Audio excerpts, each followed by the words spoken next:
नमस्कार। आवाज देश की में आपका स्वागत है। मैं हूं प्रतिबिंब शर्मा। आज आवाज देश की में हम कारगिल विजय दिवस को केंद्र में रखकर बात करेंगे ऑपरेशन सिंदूर तक आतंकवाद को लेकर भारत की सोच में आए बदलाव की।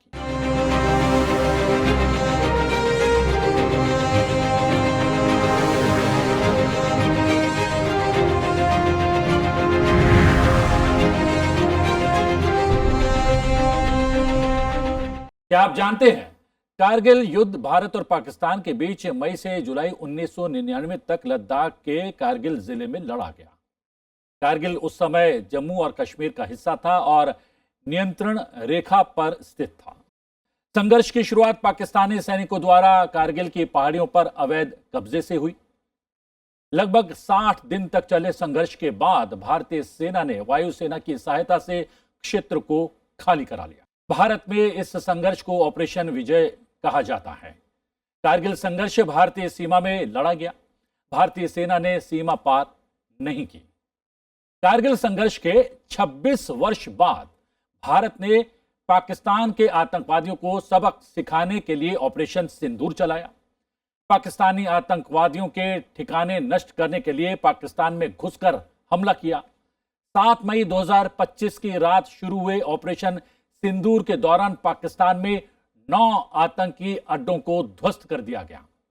भारत की आतंकवादियों पर की गई कार्रवाई से बौखलाए पाकिस्तान ने भारतीय सैन्य ठिकानों पर हमला करने का असफल प्रयास किया।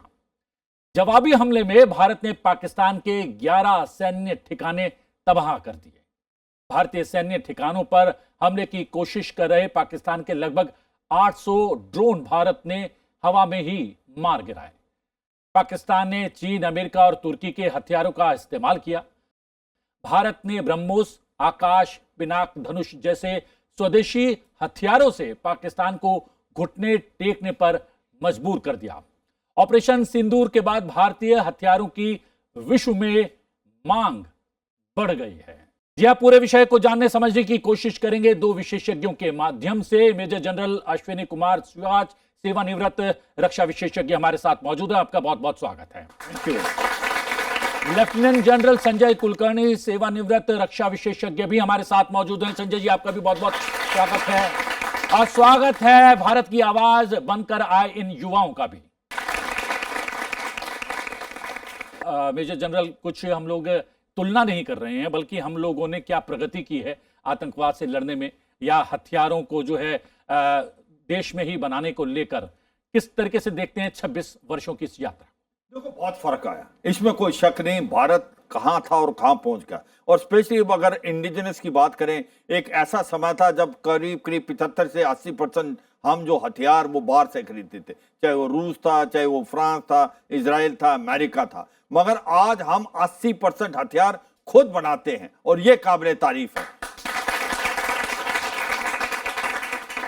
ये देखें कि आज की तारीख में जो ब्रह्मोस मिसाइल हैं वो भारत ने खुद बनाई है रूस के साथ मिलके। उसके बाद जो आकाश तीर, आपका एयर डिफेंस सिस्टम, वो भारत ने बनाया था। दूसरा बड़ा बदलाव आया माइंडसेट में। देखो, पहले जो था कि आप ये समझे कि आतंकवादी घटनाएं हो जाती थी तो हम रिएक्टिव थे। हम सोचते थे कि क्या उसका जवाब दें या ना दें, और इससे कहीं ना कहीं पाकिस्तान को एक प्रोत्साहन मिलता जा रहा था। वो बार बार आतंकवादी घटनाएं करता जा रहा था। मगर ऑपरेशन सिंदूर जो स्पेशली इससे पहले जो उड़ी हुआ, उसके बाद एक सर्जिकल स्ट्राइक हुई, उसके बाद पुलवामा हुआ, घुस के अंदर मारा गया, वो भी कहीं पीओके में नहीं बल्कि खैबर पख्तूनख्वा में, बालाकोट में। मगर उसके अंदर भी इतना बड़ा हमला नहीं हुआ था जितना सिंदूर में हुआ, जब हमारे 26 निहत्थे लोगों को उनके बच्चों के और उनकी फैमिली के सामने मारा गया। तो भारत के प्रधानमंत्री ने डिक्लेयर कर दिया, इनफ इज इनफ, अब हम आपके घर में घुस के मारेंगे। और अभी एक नया न्यू नॉर्मल हो गया कि अगर कोई भी टेररिस्ट एक्शन होगा, it will be considered as an act of war. और आप देखें, इन 4 दिनों के अंदर हमने पाकिस्तान के घुटने टिका दिए। तो अगर पहले दिन अगर देखें 6 और 7 की जो रात थी, उसमें उसके 9 टेरर इंफ्रास्ट्रक्चर को बिल्कुल बर्बाद कर दिया। उसके अंदर आप देखें, लश्कर तोबा जैसे मोहम्मद हिजबुल मुजाहिदीन का जो हेडक्वार्टर था मुदीर का, भावलपुर और मुजफ्फराबाद में, उनको नष्ट किया। 100 से ज्यादा आतंकवादियों को मारा। और फिर हमने कहा कि अब हमारी तरफ से कुछ नहीं, क्योंकि पाकिस्तान ने दोबारा हमला किया हमारे सिविलियन टारगेट और मिलिट्री टारगेट पे। इसीलिए हमने जो रात 9-10 को दोबारा उनके 11 जो लीडिंग एयरफील्ड्स हैं उनको बर्बाद कर दिया।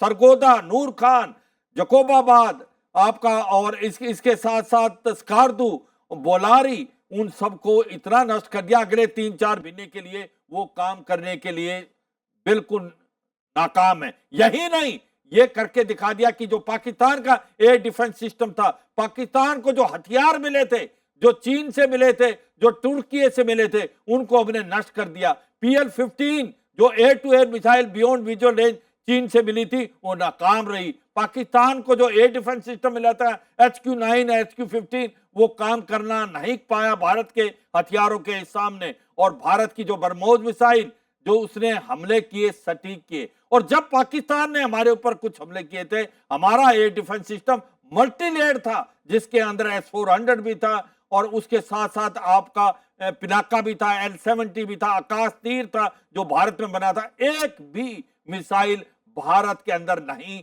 गिर पाई या उसने हमला सटीक नहीं था। तो मैं ये कहूंगा कि ये जो ऑपरेशन सिंदूर जो अभी खत्म नहीं हुआ, अभी भी उसमें पोज है। भारत ने पाकिस्तान के घुटने टिकवा दिए, इसमें कोई शक नहीं। और ये सच्चाई है, पाकिस्तान को जो हेल्प मिली थी, चीन के जो हथियार थे, उनकी जो आज की तारीख में सुनने में आया 20% के करीब उनके जो अप्रूवल रेटिंग गिर गई है।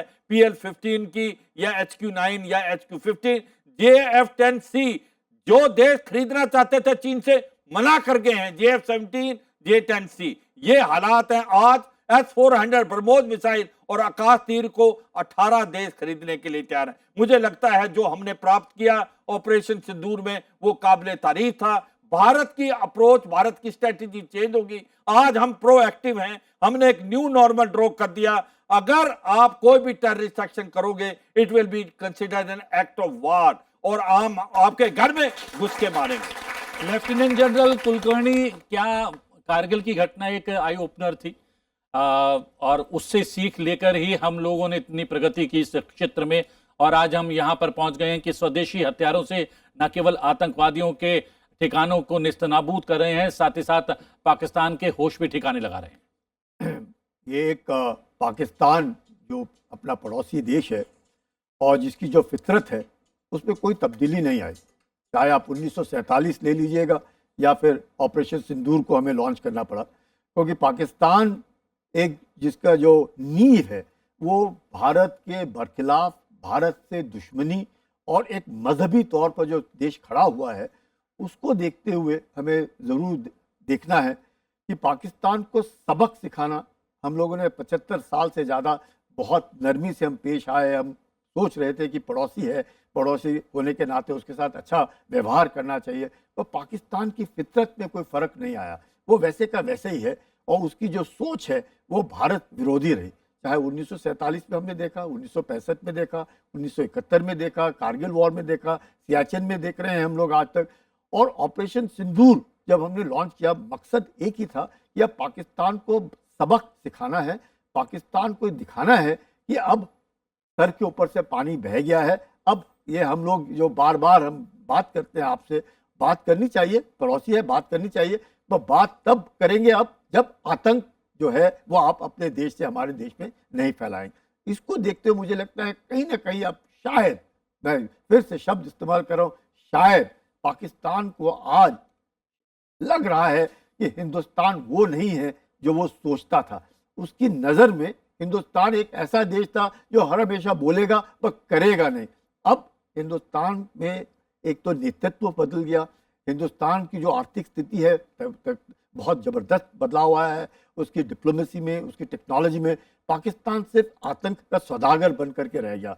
हिंदुस्तान में जो तरक्की देखी गई, अब विश्व में एक चौथी आर्थिक स्थिति बहुत बड़ा माना रखता है, और उसके बाद तीसरी आर्थिक स्थिति बनने के लिए खड़े हैं। शायद 2-3 साल में the world 3rd largest economy बनेगा हिंदुस्तान। तो ऐसे संदर्भ में मैं देखता हूं कि पाकिस्तान को शायद, चाहे पाकिस्तान को चीन सपोर्ट करता है, इसमें भी कोई शक नहीं, पाकिस्तान के 81% हथियार चीन के हैं। उससे पहले अमेरिका के हथियार होते थे, अब चीन से हथियार है। कभी वो अल्लाह आर्मी अमेरिका के तरफ जाता है, कभी चीन की गोद में जाके बैठ जाता है। तो एक अस्तित्व जो है पाकिस्तान का, वो अब अस्तित्व नहीं रहा। पाकिस्तान को खुद अपने अस्तित्व की पहचानने में दिक्कत आ रही है और हिंदुस्तान बहुत आगे चला गया है। तो आज सिंदूर के बाद, खासकर सिंदूर के बाद, जैसे साहब बार बार बोल रहे हैं कि any act of terror will be seen as an act of war. अब इंडस वाटर ट्रीटी को लेकर के, पानी को लेकर के हमने इतने सालों साल पानी दिया इस मकसद से कि देश जो है पड़ोसी है, चलो कोई बात नहीं, आज सुधरेगा कल सुधरेगा, वो सुधरने में नहीं है।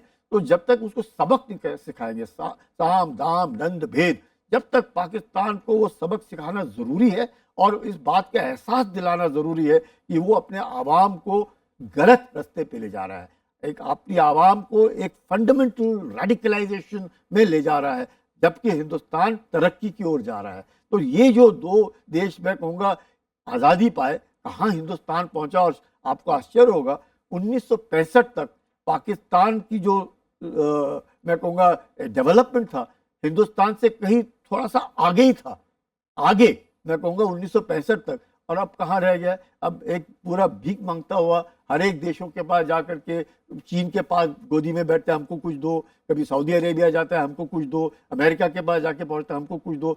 24 बार IMF ने उसको बेल आउट किया है, 24 बार जो देश को इकोनॉमिकली बेल आउट करे IMF, तो आप समझ सकते हैं उसकी आर्थिक स्थिति का क्या हाल है। उसके बावजूद भी पाकिस्तान के अंदर या तो फौज, या पाकिस्तान जैसे बार बार मैं साहब को सुनता हूं कि पाकिस्तान की ऐसी फौज है जिसने आज तक कभी कोई लड़ाई जीती नहीं और इलेक्शन जो है कभी हारा नहीं। तो ऐसे मेजर जनरल सिवाज, 3 युद्ध थोपे गए हैं पाकिस्तान की तरफ से और तीनों युद्ध हम लोगों ने जीते हैं, लेकिन एक बड़ा कदम ऑपरेशन सिंदूर के अंतर्गत लिया गया है, वाटर ट्रीटी, वो हम लोगों ने निरस्त कर दिया है। ये अपने आप में बदलाव का परिचायक है, क्या बदले हुए भारत को दिखाता है? बिल्कुल, देखो ये सच्चाई है। पहले इससे पहले मैं कुछ एक चीज और ऐड करूं, देखो हर देश के पास आर्मी है। पाकिस्तान एक ऐसा देश है जिसके आर्मी के पास देश है। वहां पर असली पावर जो है वो इस्लामाबाद से नहीं होती, बल्कि जनरल हेडक्वार्टर रावलपिंडी से। ये एक सच्चाई है। वहां पर जो होता है वो पाकिस्तान की आर्मी की मदद से होता है। देखो उसकी जो साइज है भारत से 1/7 है, उसकी जो एक प्रकार पॉपुलेशन है वो 1/8 है, और अगर उसकी इकोनॉमी देखो हमारे के 7% है, मगर उसकी फौज अभी भी भारत के 80% है। एक छोटा देश, एक बड़ी फौज, इसका मतलब उसका एंटी इंडिया स्टांस जो है हरदम बरकरार रहता है। अब बात आती है जो आपने बहुत अच्छा क्वेश्चन पूछा कि ऑपरेशन सिंदूर में हमने क्या करके दिखाया, जिस प्रकार से पाकिस्तान के घुटने टिक गए। हमारी जो थी मल्टी प्रोंग स्ट्रेटेजी थी, हमने एक पॉलिटिकली डिप्लोमेटिकली उसको आइसोलेट किया। पाकिस्तान अकेला पड़ गया पूरे वर्ल्ड में। पाकिस्तान के साथ 3 देश खड़े थे बस, चीन, तुर्की और किसी हद तक मलेशिया, बाकी कोई नहीं था पाकिस्तान के साथ। दूसरी बात, हमने जो अभी इंडस वाटर ट्रीटी को हेल्ड इन अबेंस किया, इसका मतलब कि वो ट्रीटी जो 1960 में की गई थी उसको हमने पानी दिया। जो युद्ध भी हुए, 1965 का युद्ध, 1971 का, 1999, अब हमने उसको हेल्ड इन अबेंस कर दिया है। इसका मतलब पाकिस्तान को क्या फर्क पड़ेगा? पानी के लिए मुहाज हो जाएगा। पानी इतनी प्रॉब्लम होने लगी, सिंध और जो पंजाब का इलाका है वहां पर पानी ज्यादा इंडस वाटर से जाता है, और उसके अंदर गर्मियों में तो अभी प्रॉब्लम है, और जब इसके पास बारिश आएगी तो पानी छोड़ दिया जाएगा। पानी की उसको वहां पर एक प्रकार फ्लड आएंगे, क्योंकि अब हम जो वाटर की एक प्रकार डाटा शेयर करते थे वो भी हम नहीं शेयर करेंगे।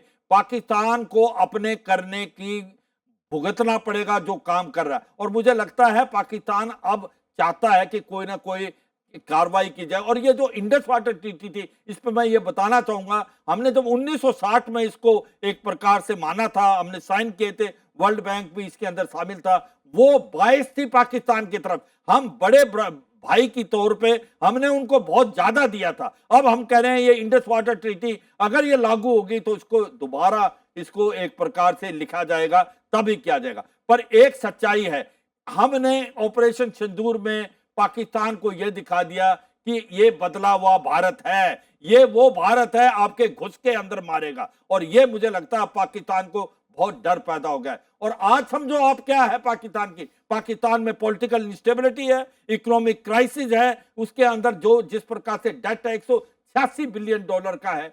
आतंकवाद बढ़ता जा रहा है। दूसरा, आतंकवाद की बात जब करते हैं तो पाकिस्तान आतंकवाद का बार बार इस्तेमाल करता जाता है और पाकिस्तान बार बार यह कहता है कि हम भी विक्टिम हैं इस टेररिज्म के। आपको याद होगा जब हिलेरी क्लिंटन 2013 में आई थी तो उसने एक बड़ी बात कही थी पाकिस्तान में, सेक्रेटरी ऑफ स्टेट, अगर आप अपने घर में सांप पालेंगे और आप सोचेंगे कि आपके नेबर को डसेगा, एक दिन आपको भी डसेगा। आज वो जो तहरीके तालिबान पाकिस्तान के रूप में पाकिस्तान को जो सांप डस रहा है वो और कोई नहीं है, वो पाकिस्तान की खुद की क्रिएशन है, वो आसमान से नहीं गिरा। पर दुख की बात है वो गुड और बैड टेररिस्ट में फर्क करता है। वो आतंकवादी जो वो भारत की तरफ भेजता है, लश्कर तौबा जैसे मोहम्मद जैसे, उनको वो गुड टेररिस्ट बोलता है। जो उनको मारते हैं तहरीके तालिबान पाकिस्तान, उसको बैड टेररिस्ट बोलता है।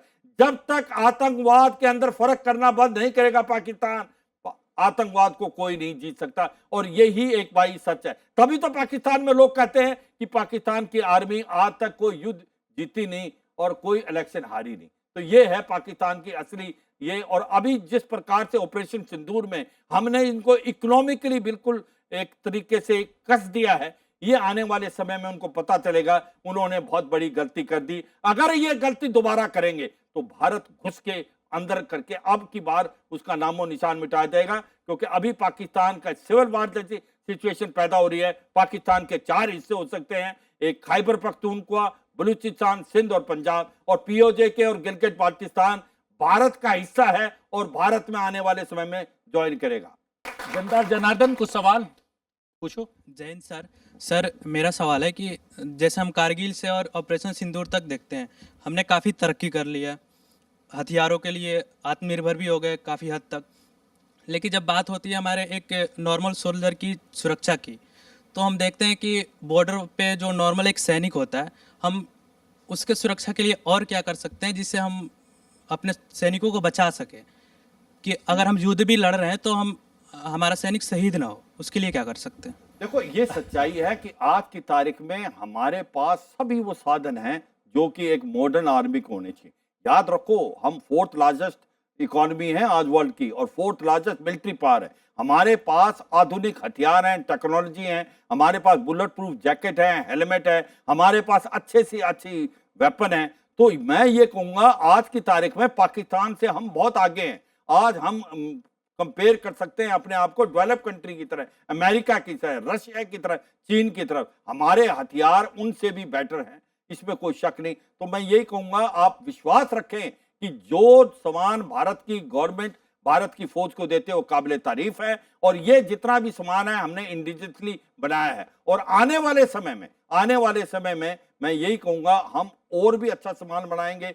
भारत की फौज मॉडर्नाइज होगी, गवर्नमेंट इस पर तात्पर्य है, आर्मी, एयरफोर्स, नेवी, आधुनिक से आधुनिक हथियार आएंगे, क्योंकि हमारे को ये याद रखना है 2 तरफ से हमले हो सकते हैं, पाकिस्तान से भी और वो चीन से भी। जैसा कि हमने देखा कारगिल युद्ध में बड़ा पहाड़ों का बहुत ज़्यादा मेल भाव था, लेकिन हमने देखा कि वेपन में बहुत सी चीज़ें हुई, वायुसेना में आई, नेवी में आई, लेकिन पहाड़ों में जो युद्ध लड़ा जाता है वो पाकिस्तान उसमें बेहतर है। अफगानिस्तान सीख के जैसे ये आतंकवादी उसमें ज़्यादा लड़ सकते हैं। इंडिया ने उसमें क्या बदलाव करा कि जैसे पहाड़ों में युद्ध लड़ा जाए तो उसमें क्या सुरक्षा और ज़्यादा हो सकती है, टेक्निक क्या आई नहीं? एक बच्ची और पूछते।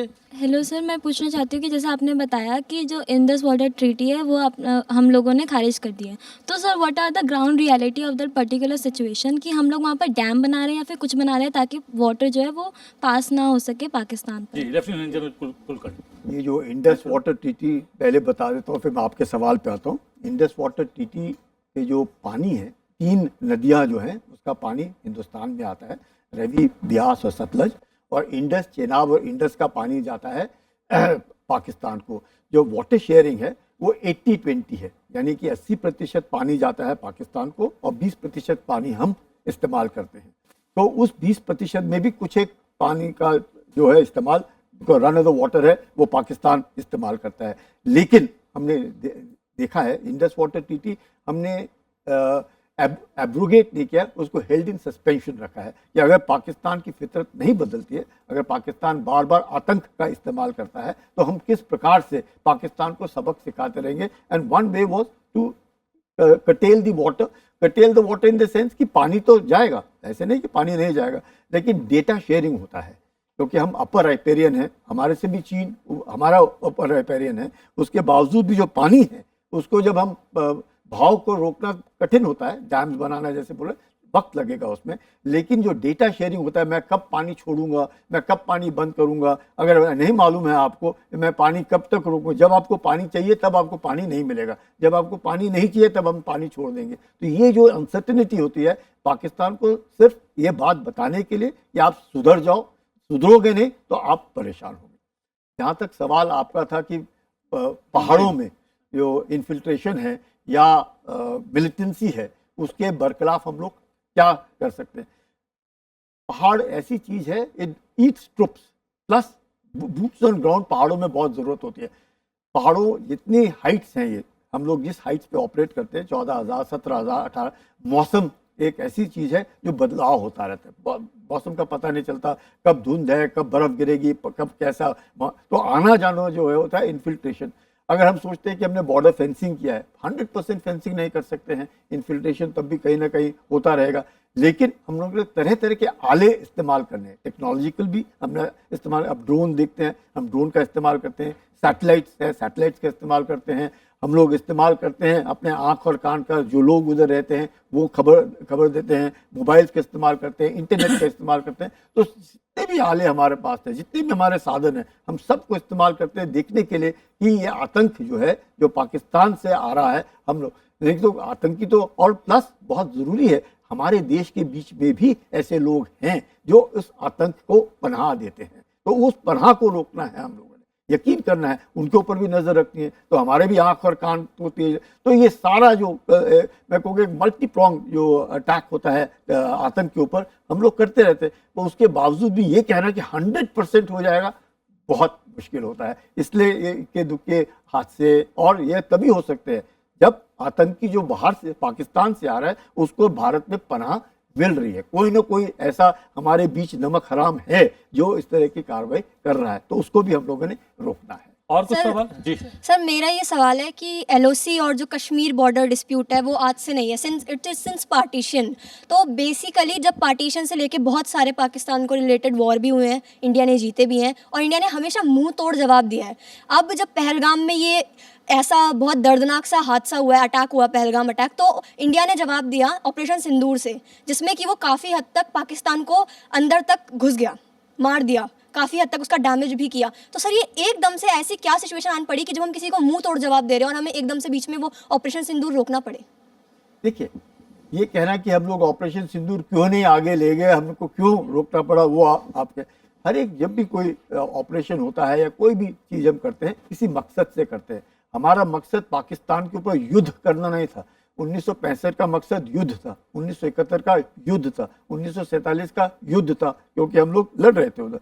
लेकिन कारगिल का भी मकसद था कारगिल, लिमिटेड टू कारगिल। तो वैसे ही ऑपरेशन सिंदूर वाज लिमिटेड, जैसे शर्मा जी ने क्या कहा कि उनके आतंकी जो गढ़ थे उनको नुकसान पहुंचाना, जैश ए मोहम्मद, लश्कर तैयबा, हिजबुल मुजाहिदीन। इसलिए देखा आपने मसूद अजहर गड़गड़ाने लगा कि काश मैं भी मर जाता, क्योंकि उसके सारे परिवार के लोग मारे गए। तो मकसद था आतंक के बरखिलाफ। हम, भारत वॉज वेरी क्लियर कि हम पाकिस्तान के आतंकी गढ़ों को बर्बाद कर रहे हैं। पाकिस्तान ने फिर जो जवाब दिया वो हमारे सिविलियन पॉपुलेशन और मिलिट्री इंस्टॉलेशन पे उसने हमला किया। उसके बाद जो पलटवार फिर हमने किया, फिर हमने उनके 11 एयरबेसेस तबाह किए। पर हमारा मकसद था सिर्फ आतंक। जैसे ही आतंक वो मकसद जो एम था वो अचीव हो गया, हमने और उन्होंने गड़गड़ा करके घुटने पे टेक करके उन्होंने सीज फायर मांगा, तो फिर हम मान गए कि भाई चलो युद्ध पाकिस्तान के बरखिलाफ नहीं, पाकिस्तान में आतंक पलकता उसको बर्बाद करना। एक दो सवाल जल्दी जल्दी क्योंकि समय समाप्त हो रहा है। सर मेरा सवाल ये है कि जैसे भारत पे 3 देश हमला कर सकते एक साथ, जैसे इधर से पाकिस्तान और चीन और नीचे से श्रीलंका, क्योंकि हम देखते हैं जो चीन है वो अपने आर्थिक दम से देशों पे करता है गुलामी, मतलब राज करता है। जैसे चाइना पे उस पाकिस्तान पे किया और श्रीलंका की भी स्थिति है। तो क्या भारत में कभी स्थिति आ सकती है कि तीनों देश एक साथ मिलकर हमला करें? अगर होती है तो उस स्थिति में भारत क्या करेगा? सो माय क्वेश्चन इज़ कि जैसे सर ने बताया था कि पाकिस्तान कोई एक भी वॉर जीता नहीं और कोई इलेक्शन हारा नहीं, तो इसकी वजह ये हो सकती है कि वहाँ की जनता को सब पता होते हुए भी वो चुप है, या फिर वो उनका ज़ाती फैसला है कि वो उन आतंक का ही साथ देना है। चीन का मकसद है स्ट्रिंग ऑफ पर्ल्स, यानी कि भारत को घेरना, किसी तरीके से चीन का मकसद क्या है, भारत को आर्थिक स्थिति में मजबूती नहीं लेने देना और भारत को गरीबी रहने देना, वो मकसद है चीन का। क्योंकि चीन अपने आप को समझता है सेंटर ऑफ यूनिवर्स, वो समझता है कि उसके साथ कोई और कौन उसको चैलेंज कर सकता है। भारत एक ऐसा देश है जो चैलेंज, चीन को लगता है सिर्फ अमेरिका के साथ वो टक्कर में है, भारत को नहीं, भारत उसको टक्कर दे रहा है। अब very soon Bharat will also be the third largest economy in the world उसको। तो ये जो फ्रंट अभी भी आप देख रहे हैं, ऑप सिंदूर में किसने मदद की पाकिस्तान की? चीन ने मदद की डायरेक्ट, टर्की ने मदद की डायरेक्ट, उसको हथियार दिए, ड्रोन दिए। तब तो इस तरह का मुखौटा, मतलब चीन शायद खुद ना लड़े पर पाकिस्तान को मुखौटा बना करके लड़ाए। अब बांग्लादेश में भी देख रहे हैं आप किस तरह से वो बांग्लादेश में कर रहे हैं। तो इस तरह होता रहेगा, लेकिन हम लोगों ने हर हमेशा सतर्क रहना है, यकीन करना है। नहीं तो ऑपरेशन सिंदूर कैसे लॉन्च होता? अगर पहलगाम हुआ और इतने जल्दी हम लोगों ने अटैक किया, इसका मतलब we have to be ready 24/7 365 days. हम किसी अपने जो पड़ोसी हैं उनको वो विश्वास नहीं कर सकते, हमको अपनी तैयारी रखनी है और तैयारी होगी तभी हम लोग जवाब दे सकेंगे। अगर हम तैयार नहीं होंगे तो मुश्किल होगा। Your question was the internal problems of Pakistan. Pakistan जो है शुरुआत से हर हमेशा एंटी इंडिया, क्योंकि बना किसे, इट वाज अ सिबलिंग, मतलब भारत का ही भाग है तो भारत से ही बना है पाकिस्तान। तो हर हमेशा पाकिस्तान जब बना एज ए देश, उसके नींव जो है वो एंटी इंडिया, और उसके बाद उसने किसका सहारा लिया? आतंक का सहारा लिया, तो वो आतंक का सौदागर बन गया। तो Pakistan continues to use terrorism as an instrument of state policy, और यही कारण है कि पाकिस्तान में whether it was Ayub Khan, whether it was Ziaul Haq, whether it was Musharraf और is it Asim Munir now, तो ऑल ऑफ देम मकसद पाकिस्तान में एक ही रहा है कि कहीं ना कहीं देश की जो सत्ता है या तो फौज के हाथ में रहे या फौज के द्वारा रिमोट कंट्रोल में रहे। क्योंकि पाकिस्तान में आतंक, दूसरा करप्शन बहुत ज़्यादा है और गरीबी बहुत ज़्यादा है, और पाकिस्तान का जो एजुकेशन है अब वो उसके ऊपर ये जो फंडामेंटलिज्म एंड रेडिकलाइजेशन का कंट्रोल एंड होल्ड हो गया है, चाहे वो मदरसास के द्वारा हो या नॉर्मल एजुकेशन। तो आप देखते हैं वहाँ पे उनके रोल मॉडल्स कौन है? गजनी, बाबर, औरंगजेब, उनके आप मिसाइल सिस्टम देखिएगा, आप जो भी देखिएगा उनके, वो अपने यहाँ पे वैसे नहीं है। तो वो ये जो फर्क है, सोच जो है पाकिस्तान की जो सोच है वो है एंटी इंडिया। भारत की सोच एंटी पाकिस्तान नहीं है। भारत की सोच है कि पड़ोसियों के साथ अच्छा रहे, आप भी खाओ खुश रहो, हम भी खुश रहते हैं। लेकिन अगर अब नहीं मानता है तो अब हमको जवाब देना पड़ेगा, और देना भी चाहिए, और इसलिए देना चाहिए जिससे कि वो दोबारा उसको लगना चाहिए, कोई भी देश हो, कि ये मधुमक्खी का छत्ता है।